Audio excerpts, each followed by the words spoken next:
మాకు మొన్న సోమవారం 31 మొన్న ఆ రోజు మా నాన్నగారు సంవత్సరీకం అండి. ఆ పనుల్లో మేము ఉండగా మాకు తెలియకుండా 30వ తారీఖు ఆదివారం పోత కోసి పట్టుకెళ్ళిపోయాడండి. ఇది మీ నాన్నగారు? మా నాన్నగారి పొలం అండి. 15 ఎకరాలు 44 సెంట్లు అండి. సాగు చేసింది మీరేనా? అతనే సాగు చేయించుకుంటున్నాడండి. చేసినప్పుడు మరి అప్పుడు మీరు అడ్డుకోలేదన్నా? మేము అదేంటి మా హస్బెండ్ లీజుకు చేసిన అతను వెళ్ళారండి. వెళ్తే అతను మనుషులు వచ్చి గొడవ పడి తవ్వులేశారండి. రౌడీజం చేస్తుంటాడండి ఆయన నాగులపల్లిలో రౌడీజం అంటే బయటికి చేయరు కదండి రాజకీయ నాయకులు. అదండి. అంటే అతను అంటే అందరూ భయపడుతుంటారండి. మనకి తెలియదండి అవన్నీ భయపడతారా అంటే మనకు తెలియదండి. ఇప్పుడు మేము మాత్రం భయపడుతున్నామండి. మమ్మల్ని అందరినీ అతను ఏం చేస్తాడో అని మాకు భయంగా ఉందండి. మేము కుటుంబ సభ్యులు 5 ఉన్నామండి. మా అందరికీ అతని వల్ల ఏం జరుగుతుందని మేము భయంగా ఉన్నామండి. ఇప్పుడు ఇదంతా మీ నాన్నగారి పేరు మీద ఉందండి ఇప్పటికీ? ఉందండి. మేము ఈ నాన్నగారు పోయిన తర్వాత ఈ బాధలో మ్యూటేషన్ చేయించుకోలేదండి. అమ్మగారి పేరు మీద మార్చలేదండి.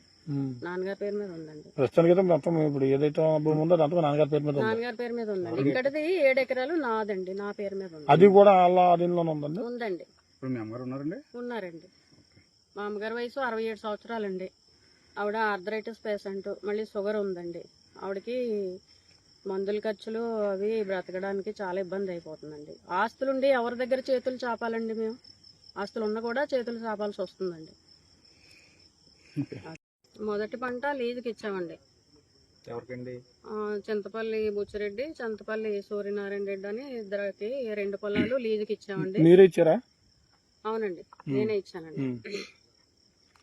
అయితే మొదటి పంట అయిపోయాక నవంబర్లో వాళ్ళిద్దరికి సత్యానందరెడ్డి ఫోన్ చేసి లీజు వాళ్ళకి ఇవ్వద్దు, మీరు ఖాళీ చేసేయండి, పొలం మేము హ్యాండ్ ఓవర్ చేసుకుంటున్నామని చెప్పాడండి. చెప్తే వాళ్ళు నాకు చెప్పారండి. చెప్తే మీరు లీజ్ అది వాళ్ళకి ఇవ్వద్దు, మీరు కూడా పండించడం మానేయండి అని చెప్పానండి. అంటే లీజు అతనికి ఇచ్చేలా ఉంటే వీళ్ళని ఇద్దరిని చేసుకోమన్నాడు. అయితే నేను వద్దని చెప్పానండి. వీళ్ళిద్దరిని తప్పుకోమన్నానండి పక్కకి. లీజు వాళ్ళకి అతనికి ఇచ్చేలా ఉంటే మీరు పొలం చెయ్యొద్దు అని చెప్పానండి. వాళ్ళిద్దరూ తప్పుకున్నారండి. తప్పుకుంటే మర్నాడు మా హస్బెండ్ని పంపించానండి పొలంలోకి. మా హస్బెండ్ ఆ లీజు చేసి అతను కూడా వెళ్ళారండి. ఇద్దరు వెళ్తే అతను మనుషులు వచ్చి దౌర్జన్యంగా గొడవ పెట్టి తవ్వులేశారండి. ఎప్పుడు జరిగిందండి అది? నవంబరు 1st వీక్లో జరిగిందండి. గత సంవత్సరం అండి? అవునండి, 2024 నవంబరు 1st వీక్లోనండి. అయితే నేను అప్పటి నుంచి ఒక 1 మంత్ ఆగానండి. వదిలేస్తారేమో భూమి అని చెప్పి 1 మంత్ ఆగి ఇంకా వాళ్ళు పొలం పనులు స్టార్ట్ చేసేసారండి. నేను ఎంఆర్ఓ గారికి గ్రీవెన్స్ పెట్టానండి ఆన్లైన్లో. వాళ్ళేమో విఆర్ఓని ఎంక్వైరీకి పంపించారండి. పంపిస్తే వాళ్ళు వచ్చి వివరాలన్నీ రాసుకుని వెళ్ళారు. అతని దగ్గరికి వెళ్తే అతను ఎవరు ఆక్రమించారో నాకు తెలియదని చెప్పాడటండి. వాళ్ళేమో కంప్లైంట్ క్లోజ్ చేసేసారండి. తర్వాత నేను అదే రోజు డిసెంబరు 13 అండి సీఎం గారికి, డిప్యూటీ సీఎం గారికి, లోకేష్ గారికి, సిఎస్ గారికి కంప్లైంట్ పోస్ట్లో పంపించానండి. మాకు తర్వాత ఎవరో ఏం చేయలేదండి. తర్వాత డిసెంబరు ఎండింగ్లో కలెక్టర్ ఆఫీస్కి వెళ్ళి అక్కడ గ్రీవెన్స్ ఇచ్చానండి. డైరెక్ట్గా నేను వెళ్ళి ఇచ్చానండి. వాళ్ళేమో కొత్తపల్లి పోలీస్ స్టేషన్కి, గొల్లప్రోలు మండలం పోలీస్ స్టేషన్కి కంప్లైంట్ పంపించారండి. అయితే వాళ్ళు కూడా వచ్చారండి. వాళ్ళు వీళ్ళు ఎంక్వైరీకి వచ్చారు. మా దగ్గర ఆధారాలు అవి తీసుకుని వెళ్ళారు. కానీ వాళ్ళు ఏం చెప్పలేకపోయారండి.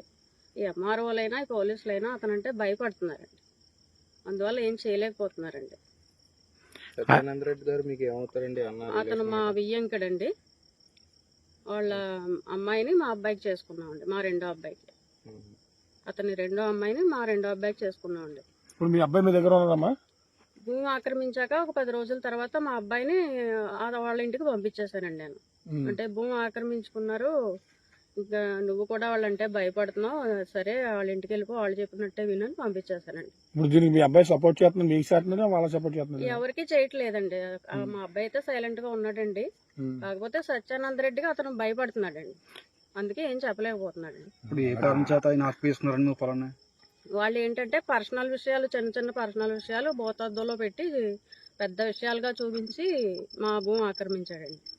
అంటే మాకు తెలిసిందా వచ్చే మాకు కొన్ని బయట సమాచారం ఏంటంటే అల్లుడికి సంబంధించిన భూమి కదా ఆయన అల్లుడి ద్వారానే స్వాధీనం ఆక్రమించుకున్నాడు అని చెప్పేసి సమాచారం. అల్లుడు సంబంధించిన భూమి అంటే మేము రాసి ఇచ్చిన తర్వాత వెళ్తుందండి అల్లుడికి. అది మా నాన్నగారు భూమి అండి. మా నాన్నగారు 23లో క్యాన్సర్తో సఫర్ అయ్యి చనిపోయారండి. అయితే అతను వన్ ఇయర్ సైలెంట్గా ఊరుకున్నాడండి. గవర్నమెంట్ మారిన తర్వాత అతను టీడీపీ కాబట్టి గవర్నమెంట్ మారిన తర్వాత ఆక్రమించుకున్నాడండి. ఎన్నాళ్ళ నుంచి ఆయన స్వాధీనంలో ఉందండి నవంబర్ నుంచి అండి. ఈ సంవత్సరమేనా? 24 నవంబర్ నుంచి. అదే ఈ పంట నుంచి అవునండి, ఒక్క పంట. రబీ సాగు నుంచి. అవునండి. అది వేరే వాళ్ళకి సాగు చేసుకుని ఇచ్చాడు ఆయన. అతనే వాళ్ళ మనుషుల చేత. చెప్పండి. చెప్పమంటారా? నా పేరు అబ్బిరెడ్డి నోకరత్న ప్రభావత్ అండి. ఈయన మా హస్బెండ్ అబ్బిరెడ్డి కాశీ విశ్వనాథ్ రెడ్డి.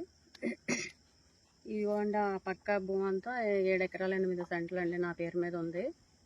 తర్వాత నాగులపల్లి గ్రామంలో మా నాన్నగారు అనిశెట్టి వెంకట్రావు గారు, ఆయనకి 15 ఎకరాల 44 సెంట్లు ఉందండి.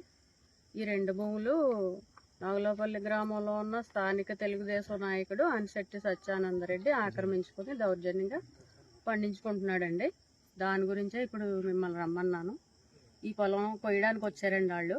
అందుకని మీడియా వాళ్ళని పోలీసుల్ని మేము సహాయం కోసం అడిగామండి. వచ్చారు మీరు అందరూ. ఇంకేమన్నా మీరు అడిగితే. ఆక్రమించుకున్నారంటే అసలు ఎలా ఆక్రమించుకున్నారు?